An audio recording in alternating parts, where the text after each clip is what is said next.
Welcome to the Banker Lamp. Please enjoy the video. In this video, I will show you how to set up your Zettle card reader. First, carefully unbox your new Zettle reader and confirm all parts are inside.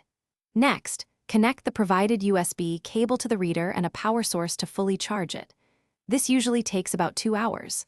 While it charges, head to your smartphone or tablet's app store and download the Zettle Go application. This app is essential for managing your payments and connecting with your reader. We'll get you ready to accept payments in no time. Now that your reader is charged and the app is installed, let's connect them. First, make sure Bluetooth is enabled on your smartphone or tablet. Then, open the Zettle Go app and log into your account. From the app's main menu, tap on Settings and then select Card Readers. Your Zettle reader should appear in the list of available devices. Simply tap on its name to pair it. You'll see a confirmation message once the connection is successful, usually within a few seconds. With your reader connected, you're ready to process your first payment. To begin, enter a small test amount, perhaps $1, into the Zettle Go app.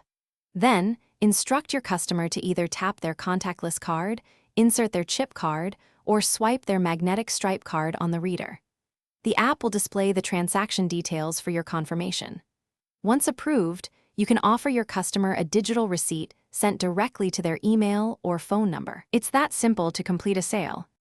To ensure a smooth payment experience, here are a few helpful tips. Always keep your Zettle reader charged, especially before busy periods, to avoid interruptions. Regularly check for and install updates for both your Zettle Go app and the reader's firmware. This ensures optimal performance and security. A stable internet connection, either Wi-Fi or mobile data, is crucial for processing payments. If you encounter any issues, remember that Zettle's dedicated support team is always available to provide assistance. Happy selling! Thanks for watching. If this was helpful, leave a like and consider subscribing. See you next time.